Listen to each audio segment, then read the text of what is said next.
ओम शांति। आज की तारीख है 24/5/15 और आज हम अव्यक्त बाप दादा की ज्ञान मुरली सुनेंगे।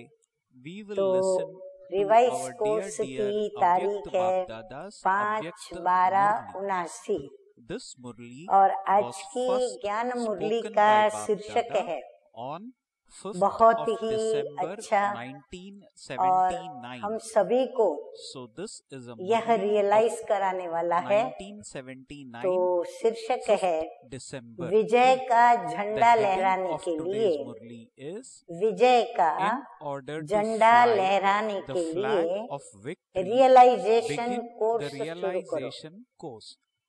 तो ये महसूस करने का जो कोर्स है, बाबा कहते अभी वो कोर्स शुरू करो। जैसे हम ज्ञान का कोर्स देते हैं तो हम उनको पहले परिचय देते हैं कि मैं आत्मा हूँ और मुझे आत्मा के पिता परम पिता परमात्मा है। तो हम आत्मा का ज्ञान कानों से सुनते हैं और बुद्धि से उसको ग्रहण करते हैं, परंतु स्वयं को आत्मा समझना, नॉलेज लेना एक अलग बात होती है और उस नॉलेज को रियलाइज करना, महसूस करना, वो बात अलग होती है। तो यहाँ बाबा हमें महसूस करने के भी जो कोर्स हैं वो सब करने को बाबा कह रहे हैं।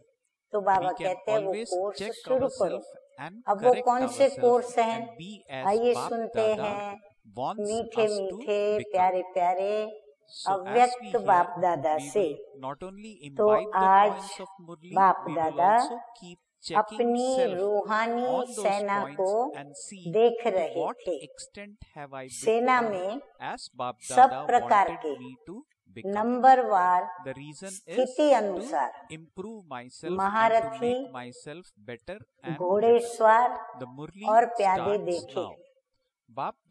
महारथियों के मस्तक में अर्थात स्मृति में सदा विजय का झंडा लहरा रहा था। अब अपनी महसूसता की जो पावर है या महसूसता की जो शक्ति है उसको हम यूज करते जाएंगे और चार्ट में देखते हुए स्वयं को महसूस करते जाएंगे कि बाबा जैसे कहते हैं कि महारथियों के मस्तक में विजय का झंडा सदा लहराता रहता है स्मृति में। तो मेरी भी स्मृति में विजय का झंडा लहरा रहा है। घोड़ेसवार अर्थात सेकंड नंबर, महारथी अर्थात फर्स्ट नंबर। तो घोड़ेसवार अर्थात सेकंड नंबर, उनके मस्तक अर्थात स्मृति में विजय का झंडा तो था ही, लेकिन वो सदा नहीं लहरा रहा था। कभी खुशी की झलक से व निश्चय की फलक से झंडा लहराता था और कभी झलक और फलक की वायु कम होने के कारण झंडा लहराने के बजाय एक ही जगह खड़ा हो जाता था। बहुत सरल शब्दों में, सरल रीति से और सहज समझ में आवे बाबा हमें ऐसा समझा रहे हैं। आशा करती हूँ आप सभी को समझ में आ रहा होगा। तीसरे प्यादे बहुत प्रयत्न से निश्चय की रस्सी से, खुशी की झलक से झंडे को लहराने के प्रयत्न में खूब लगे हुए थे। तीसरे नंबर के बड़ी मेहनत कर रहे थे। उनकी निश्चय की रस्सी और खुशी की झलक, उसके आधार से वो झंडे को लहराने का खूब प्रयत्न कर रहे थे। लेकिन कहीं कहीं कमजोरी की गांठ होने के कारण उनका झंडा अटक जाता था, लहराता नहीं था, फिर भी खूब पुरुषार्थ में लगे हुए थे। किसी किसी का पुरुषार्थ के बाद लहराता भी था। बाबा कहते बिल्कुल नहीं लहराता था, ऐसा नहीं है। किसी किसी का पुरुषार्थ करने के बाद, मेहनत के बाद लहराता था, लेकिन कुछ समय के बाद लहराता था, कुछ मेहनत के बाद। इसीलिए वो झलक और फलक नहीं थी। बाप दादा बच्चों की मेहनत को देखकर दूर से सकाश भी दे रहे थे। इसीलिए चाहे प्यादा हो, चाहे घोड़ेसवार हो, चाहे महारथी हो, हमें इस मुरली से क्या समझ में आया, क्या महसूस हो रहा है कि हम जो भी पुरुषार्थ कर रहे हैं, जो भी मेहनत कर रहे हैं, वो हमें दूर से बाबा देखते भी हैं, और फिर जिसको सकाश देने की बाबा आवश्यकता समझते हैं, उनको सकाश भी दे रहे थे, अर्थात इशारा भी दे रहे थे कि ऐसे करो। आज छोड़ नहीं देते थे बाबा उनको इशारा देते थे कि ऐसे करो तो विजय का झंडा लहराएगा। कोई कोई बच्चे इशारे को देख सफल भी हो रहे थे, और कोई कोई इतना मेहनत में बिजी थे जो इशारे को कैच करने की फुर्सत ही नहीं। बस उनको एक ही धुन लगी हुई थी, मेरा झंडा लहराए, पर नहीं लहराता है तो बाबा को याद करके बाबा से इशारा कैच करना आवश्यक था, लेकिन बिजी होने के कारण वो कर नहीं पा रहे थे, उनको जैसे फुर्सत ही नहीं थी। ऐसी सेना में तीनों प्रकार के योद्धे देखे, तो बाबा ने रूहानी सेना में तीनों प्रकार के योद्धे देखे।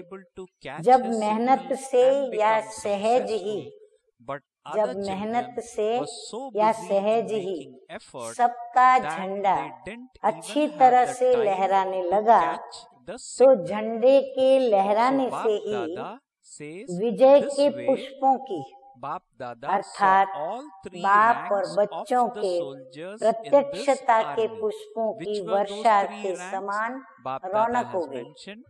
हाँ, जब सभी का झंडा अच्छी तरह लहराने लगा, तो जैसे पुष्प वर्षा में अनेक फूल दिखाई पड़ते हैं जैसे बरसते हुए, तो ये भी जैसे अनेक झंडे लहराते हुए दिखाई पड़ रहे थे उन फूलों की तरह।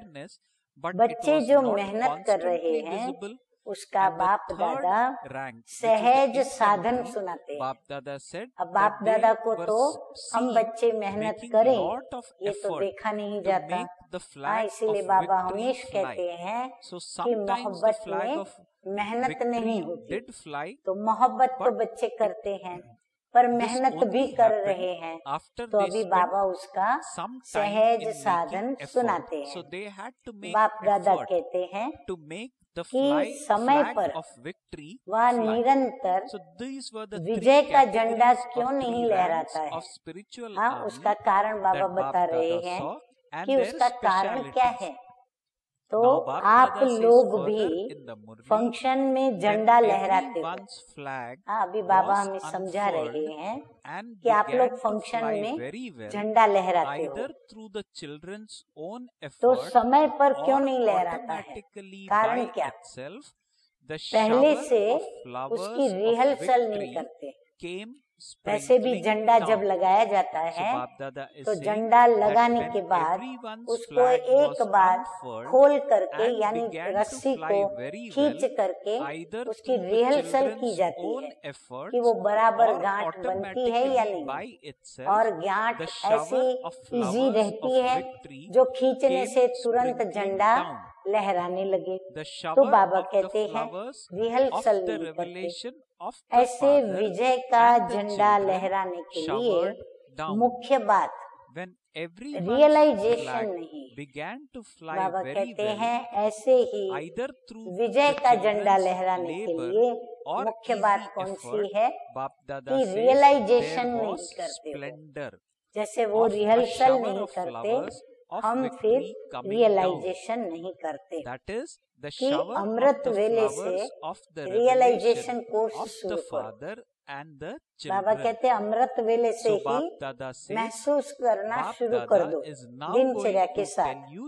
वर्णन तो सभी करते हो, लेकिन वर्णन करना और रियलाइजेशन करना अर्थात अनुभूति करना, उसमें अंतर हो जाता है। जैसे हमने कहा नॉलेज सुना, बौद्धिक स्तर से तो उसको धारण कर लिया, परंतु बाबा कहते हैं रियलाइजेशन करना माना क्या, उसका अनुभव करना। अनुभव करें हम जो हम सुबह से लेकर के अपनी दिनचर्या के कर्म मनसा वाचा कर्मणा करते हैं, तो वो मेरा कर्म राइट है, विधि पूर्वक का है, प्राप्ति कराने वाला है। जैसे बाबा ने श्रीमत दी है वैसे श्रीमत के अनुरूप है।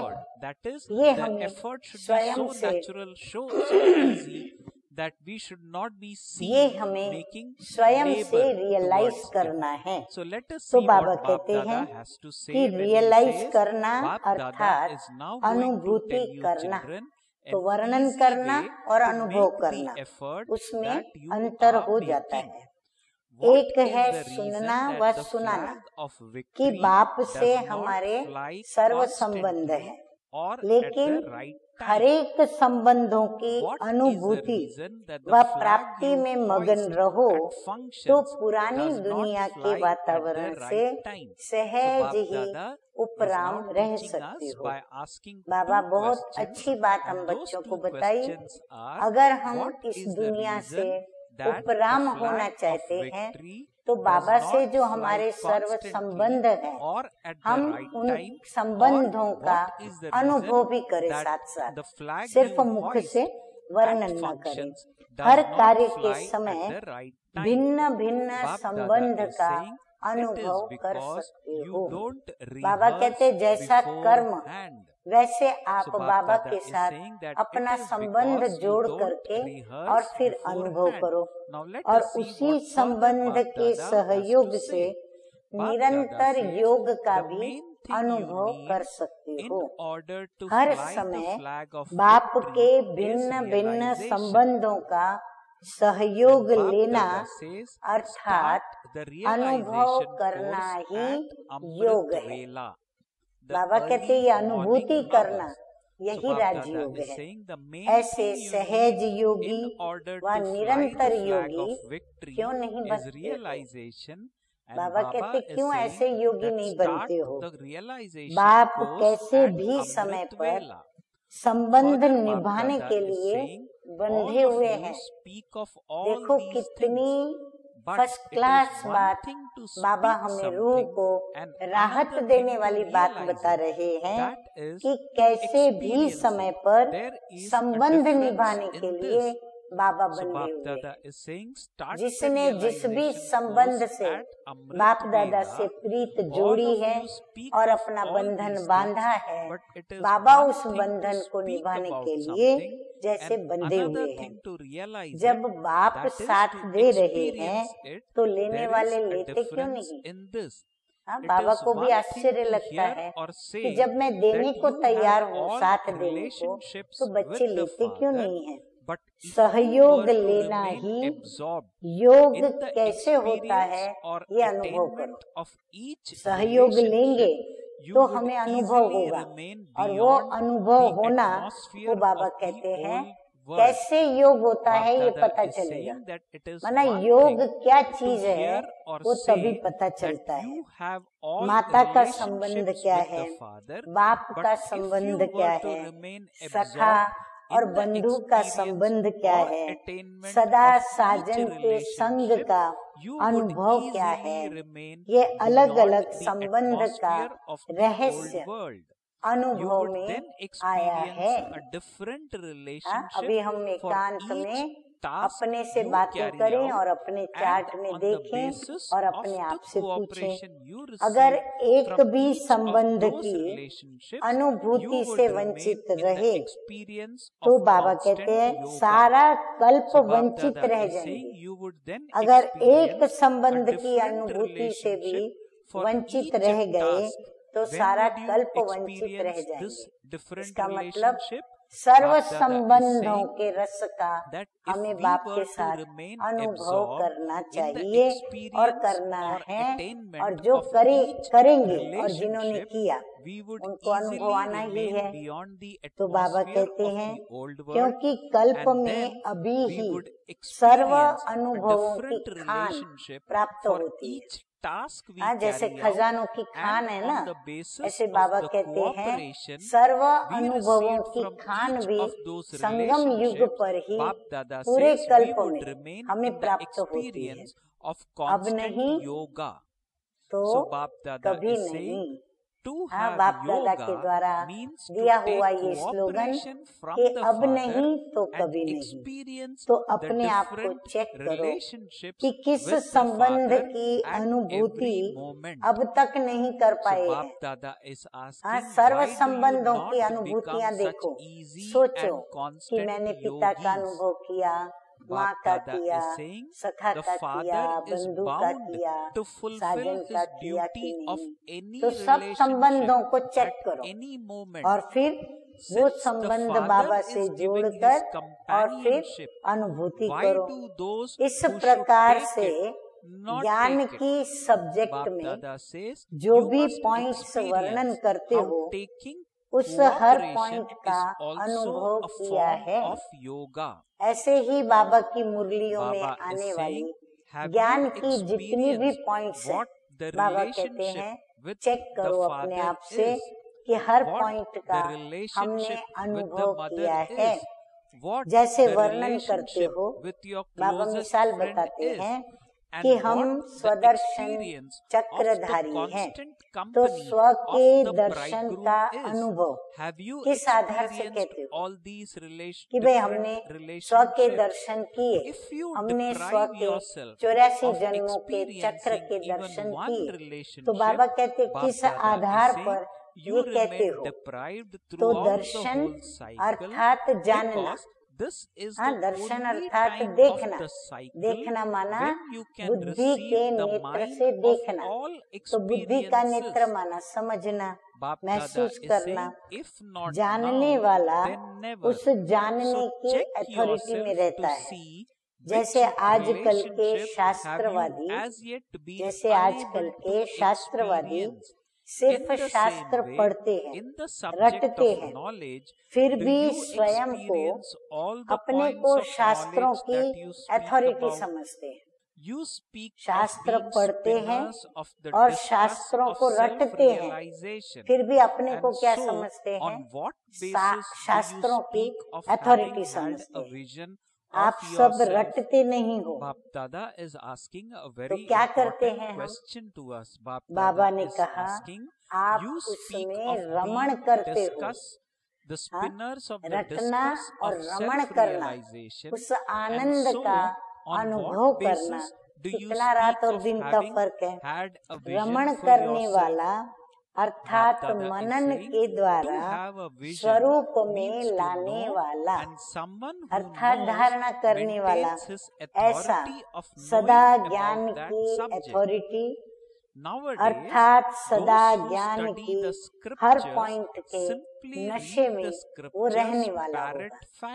सदा उस अथॉरिटी में रहेगा कि है उसके पास कुछ तो आध्यात्मिक ज्ञान की सत्ता है। तो बाबा कहते हैं वो सदा पॉइंट के नशे में रहने वाला होगा। ऐसे हर ज्ञान की पॉइंट के अथॉरिटी अर्थात अनुभव के नशे में रहते हो। इसी प्रकार से जो धारणा की सब्जेक्ट में भिन्न भिन्न गुणों का वर्णन करते हो, उस हर गुण के अनुभव की अथॉरिटी है। उसके आप मालिक बने हो, वो गुण आपका अपना बन चुका है जो आप किसी को भी दान कर सको। स्पीकर हो, श्रोता हो या अथॉरिटी हो, बाबा कहते हैं बोलने वाले हो, सुनने वाले श्रोता हो, या फिर धारण करके नशे में रहने वाले अथॉरिटी हो, इसी में नंबर हो जाते हैं। बाबा कहते हैं जो नंबर मिलते हैं ना, वो नंबर वार इसमें ही हो जाते हैं। महारथी अर्थात हर शब्द के अनुभव की अथॉरिटी, घोड़ेसवार अर्थात सुनने सुनाने वाले ज्यादा और अनुभव की अथॉरिटी में कम। तो सहज साधन क्या हुआ? रियलाइजेशन की कमी अर्थात अनुभवी मूर्त बनने की कमी। भक्ति और ज्ञान का विशेष अंतर ही ये है। भक्ति और ज्ञान, इसका विशेष अंतर जो है वो बाबा कहते हैं यही है। भक्त है, भक्ति करते हैं, तो वो सिर्फ सुनते और सुनाते हैं, परंतु जो ज्ञान में है, ज्ञान मार्ग जो है, उसमें सुनना, सुनाना और अनुभव करना, तो ये मुख्य बात आ जाती है। माना महसूस करना। भक्ति मार्ग में इतना महसूस करने की बात नहीं होती है, वो वर्णन और ये अनुभव होता है। तो निरंतर योगी बनने का आधार सदा सर्व संबंधों का सहयोग लो। निरंतर योगी बनना है तो क्या करना पड़े? सदा सर्व संबंध जो हम बाबा से जोड़ सकते हैं, तो बाबा कहते बाबा से जोड़कर संबंधों का सहयोग लो और अनुभवी बनो। तो समझा, अनुभव की खान को अच्छी तरह से प्राप्त करो, थोड़ा सा नहीं लेकिन सर्व प्राप्ति करो। थोड़ी थोड़ी प्राप्ति नहीं करो, जितनी भी अनुभव की खान में बातें हैं वो सब प्राप्त करो। 2-3 संबंध का या 2-3 पॉइंट का अनुभव नहीं, लेकिन सर्व अनुभवी मूर्त मास्टर ऑलमाइटी अथॉरिटी बनो, तो सदा विजय का झंडा लहराता रहेगा। आगे मीठे मीठे बाप दादा कहते हैं कि बाप का सर्व पर स्नेह है, महाराष्ट्र वालों से भी स्नेह है। महाराष्ट्र वाले सभी अनुभवी मूर्त बनना। हाँ, बाबा महाराष्ट्र वालों को कहते हैं कि आप सभी अनुभवी मूर्त बनना। तो महाराष्ट्र की विशेषता सब विजयी हो जाए। महाराष्ट्र ये विशेषता अपनी धारण करे, क्षत्रिय नहीं जो सदा मेहनत में लगे रहे, लेकिन सदा विजयी। अब क्षत्रियपन के समय की समाप्ति हो गई। बाबा कहते हैं शूद्रपन की समाप्ति हो चुकी, क्षत्रियपन की भी समाप्ति हो चुकी। अब तो क्या है? बाबा कहते हैं अब रियलाइजेशन कोर्स करके और फरिश्ता बनना है। अगर इस समय तक भी क्षत्रिय रहेंगे यानी युद्ध करते रहेंगे, तो बाबा कहते हैं चंद्रवंशी बन जाएंगे। कितना अच्छा राज बाबा ने खोला कि युद्ध करने, अभी तक युद्ध करते होंगे तो वो चंद्रवंशी बनेंगे। अब समय है ब्राह्मण अर्थात विजयी बनने का। बहुत काल का विजयी संस्कार चाहिए, बार बार विजय प्राप्त करने का ही संस्कार हो। तब बाबा कहते हैं कि आप ब्राह्मण विजय का झंडा लहरा सकेंगे। अब तो समय भी कम है, तो अब से विजयीपन के संस्कार नहीं भरेंगे तो चंद्रवंशी बन जाएंगे। इसलिए क्या करें? अभी हम बच्चे क्या करें? वो बाबा हमें रास्ता भी बता रहे हैं कि अपने भाग्य की लकीर को, अपने भाग्य की लकीर को अभी भी परिवर्तन कर सकते हो। बाबा कहते अभी भी आपको मौका है, चांस है, समय आपके लिए है। अभी भी चाहो तो परिवर्तन करके अपनी भाग्य की रेखा बदल सकते हो। अच्छा, ऐसे सदा विजयी सर्व संबंधों के अनुभवों की अथॉरिटी, ज्ञान की हर पॉइंट की अथॉरिटी, हर गुण के अनुभव की अथॉरिटी, सेवा की सब्जेक्ट में ऑलराउंडर और एवर रेडी, इस विशेषता की अथॉरिटी, ऐसे बाप समान श्रेष्ठ आत्माओं को बाप दादा का याद, प्यार और नमस्ते। हम रूहानी बच्चों का रूहानी बाप दादा को याद, प्यार, गुड मॉर्निंग और नमस्ते। अभी हम सुनेंगे महाराष्ट्र जोन की पार्टियों के साथ अव्यक्त बाप दादा की रूहान नंबर 1 है। उसमें निश्चय बुद्धि के मन की खुशी की आवाज। जो निश्चय बुद्धि बच्चे होते हैं उनकी खुशी में मन की आवाज क्या निकलती है? तो बाबा कहते हैं पाना था जो पा लिया, अब कुछ पाने का बाकी ना रहा। तो बाबा कहते हैं उनके दिल से यही बार बार निकलता रहेगा। अच्छा, बाप दादा कहते हैं सदा सर्व खजानों से संपन्न, अर्थात अपने को माला माल समझते हो। जैसे बाप सदा संपन्न है, ऐसे बाप समान खजानों से संपन्न हो। हर एक अपने दिल से पूछे और बाबा को जवाब दे। कोई भी खजाने की कमी नहीं। बाबा कहते सर्व खजानों से संपन्न। ऐसे मन से खुशी का आवाज निकलता है कि पाना था वो पा लिया। बाबा कहते अपने दिल की वो आवाज निकलती है। मुख की आवाज निरंतर का नहीं हो सकता, लेकिन मन का आवाज निरंतर का और अविनाशी होता है। तो ये मन से आवाज निकलता है कि पा लिया है, अंदर से आता है या अभी समझते हो कि पाएंगे। बाबा कहते पा लिया ऐसा समझते हो या अभी अंदर से ये आवाज आती है कि नहीं पाएंगे? पा तो रहे हैं। अटल निश्चय बुद्धि बन गए हो। बच्चा बनना अर्थात अधिकारी बनना। कभी भी अपने में संशय न हो, संपूर्ण बनेंगे या नहीं।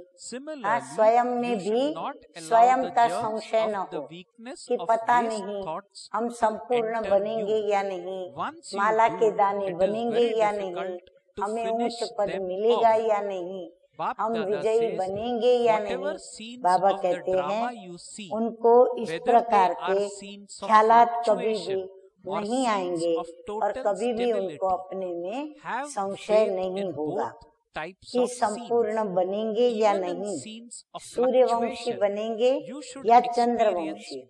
सदा वो निश्चय बुद्धि, जैसे बाप में निश्चय है वैसे स्वयं में भी उनका निश्चय। स्वयं में अगर कमजोरी का संकल्प उत्पन्न होता है तो कमजोरी के संस्कार बन जाएंगे। बाबा कहते संकल्प रूपी बीज यदि कमजोरी का डालेंगे तो क्या होगा? संस्कार भी कमजोरी के बन जाएंगे। जैसे कोई एक बार भी शरीर से कमजोर हो जाता है, थोड़े समय में तो वो तंदुरुस्त नहीं बन सकते। एक बार जब कमजोरी आ जाती है तो उसको समय देना पड़ता है। थोड़े समय में वो तंदुरुस्त नहीं बन सकता, तो कमजोरी के जम्स जो हैं वो पक्के हो जाते हैं। तो इसीलिए उसको क्या करना पड़े कि अपने को तंदुरुस्त करने के लिए जो भी उपाय करने हैं वो तुरंत शुरू कर देनी चाहिए। ऐसे व्यर्थ संकल्प रूपी कमजोरी के जम्स अपने अंदर प्रवेश होने नहीं देना, नहीं तो उनको खत्म करना मुश्किल हो जाएगा। जो भी ड्रामा की सीन देखते हो, चाहे वो हलचल की सीन हो या अचल की सीन हो, लेकिन दोनों में निश्चय, हलचल में भी निश्चय बुद्धि और अचल स्थिति में भी निश्चय बुद्धि। हलचल की सीन में भी कल्याण का अनुभव हो। जो भी हलचल दिखाई पड़ती है, यही समझना है कि इस हलचल में भी कोई न कोई कल्याण समाया हुआ है। इसीलिए हमें इस हलचल की परिस्थिति में, हलचल में नहीं आना है, हमें अपनी स्थिति अचल ही रखनी है। तो ऐसा निश्चय बुद्धि बनना है। वातावरण भले हिलाने वाला हो, समस्या भी विकराल हो, लेकिन सदा निश्चय बुद्धि। कैसा भी वातावरण हो, कैसी भी समस्या हो, लेकिन हमारे निश्चय पर उसका असर नहीं आना चाहिए। इसको कहते हैं विजयी। तो निश्चय के आधार से विकराल समस्या भी क्या हो जाएगी? बाबा कहते हैं वो ठंडी हो जाएगी, शीतल हो जाएगी। आगे मीठे मीठे बाप दादा कहते हैं कि भिन्न भिन्न भाषा के होते हुए भी एक मत, एक बाप और एक ही निश्चय और एक ही मंजिल, सिर्फ सेवा अर्थ भिन्न भिन्न स्थानों पर रहे हुए हो। बाबा कहते भले भिन्न भिन्न स्थानों पर हो, भिन्न भिन्न भाषाएं बोलते हो, भिन्न भिन्न जाति के हो, लेकिन एक मत, एक बाप, एक ही निश्चय और एक ही मंजिल, सिर्फ सेवा अर्थ हम जैसे कि बाबा की श्री मत पर रह रहे हैं। और बाबा कहते हैं कि इन बातों को याद रखते हुए और आपस में सभी को मिलकर के चलना है। अगर सभी एक स्थान पर बैठ जाए तो चारों ओर की सेवा कैसे होगी? तो बाबा कहते हैं भले वातावरण कैसा भी हो, समस्या कैसी भी हो, लेकिन आप अपनी एकता के साथ सेवा करते रहो और भिन्न भिन्न स्थानों पर जाकर के सेवा करो। एक ही स्थान पर बैठ मत जाओ। जब सेवा समाप्त हो जाएगी तब सभी मधुबन में आ जाएंगे। बाबा कहते जब सेवा की समाप्ति होगी ना तो सभी मधुबन में आ जाएंगे, लेकिन वह भी कौन आएंगे? हाँ, फिर से राज की बात सुन लो। कौन आएंगे? जो नष्टो मोहा होंगे। नोट डाउन, जो नष्टो मोहा होंगे वही समाप्ति के समय पर मधुबन में चले जाएंगे या बाबा उनको बुला लेंगे और वही सभी मधुबन में पहुंच जाएंगे। जिनकी बुद्धि की लाइन भी क्लियर होगी, नष्टो मोहा भी होंगे और बुद्धि की लाइन भी क्लियर होगी, क्योंकि उस समय टेलीफोन व टेलीग्राम से बुलावा नहीं होगा। ईमेल, इंटरनेट इनसे बुलाना वो भी नहीं होगा, फोन से भी बुलावा नहीं होगा, पत्रों से भी बुलावा नहीं होगा, लेकिन बुद्धि की लाइन क्लियर होने से बाप दादा का बुलावा पहुंच जाएगा।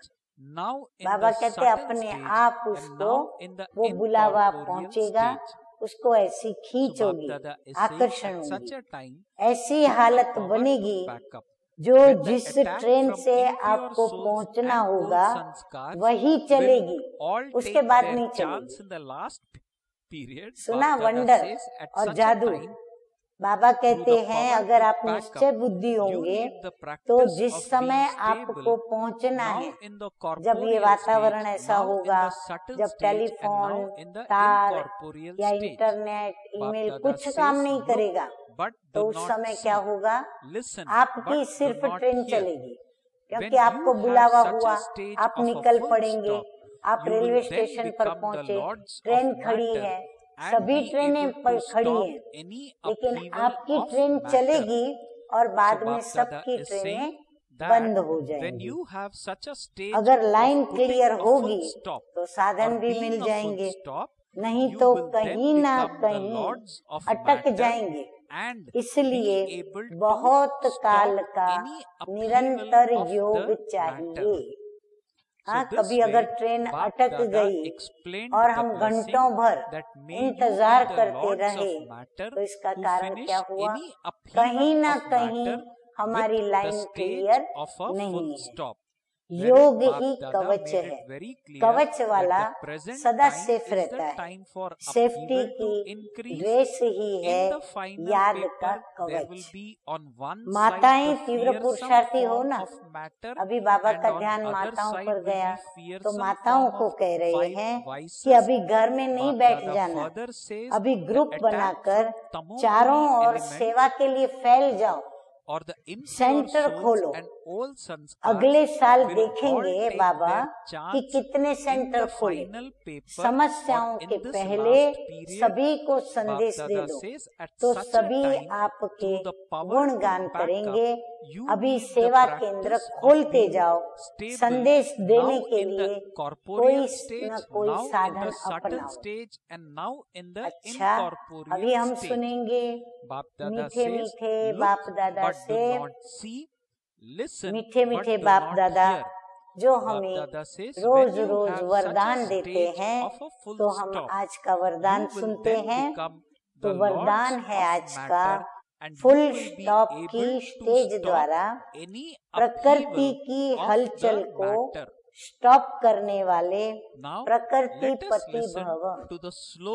फुल स्टॉप को, फुल स्टॉप कौन कर सकेगा, वो स्टेज किसकी होगी, जो महारथी होंगे, जिनकी लाइन क्लियर होगी, नष्टो मोहा होंगे, तो वही फुल स्टॉप की स्टेज पर होंगे और वो प्रकृति की हलचल को भी अपनी स्थिति से स्टॉप करने वाले प्रकृति पति होंगे। तो बाबा कहते हैं ऐसे प्रकृति पति भव। प्यारे प्यारे बाप दादा कहते हैं कि वर्तमान समय हलचल बढ़ने का समय है। फाइनल पेपर में एक तरफ प्रकृति का और दूसरी तरफ 5 विकारों का विकराल रूप होगा। तमोगुणी आत्माओं का वार और पुराने संस्कार, वो भी अपना वार करेंगे। सब लास्ट समय पर अपना चांस लेंगे। ऐसे समय पर क्या करना होगा, बाबा कहते हैं समेटने की शक्ति द्वारा अभी अभी साकारी, अभी अभी आकारी और अभी अभी निराकारी स्थिति में स्थित होने का अभ्यास चाहिए। देखते हुए न देखो, सुनते हुए न सुनो। जब ऐसी फुल स्टॉप की स्टेज हो तब प्रकृति पति बन प्रकृति की हलचल को स्टॉप कर सकेंगे। सुनते हैं स्लोगन। स्लोगन है निर्विघ्न राज्य अधिकारी। निर्विघ्न राज्य अधिकारी बनने के लिए निर्विघ्न सेवादारी बनो। हाँ, सेवा करो, परंतु सेवा के लिए विघ्न कोई भी उत्पन्न मत करो। विघ्न यानी कोई भी बहाना न करें, या फिर सेवा हमारे द्वारा जो होनी है वो सेवा को हम कहीं भी विघ्न डाल करके उसको अटकाए नहीं, अर्थात विघ्न रूप न बने, तो हम निर्विघ्न राज्य अधिकारी बनेंगे। अच्छा, ओम शांति।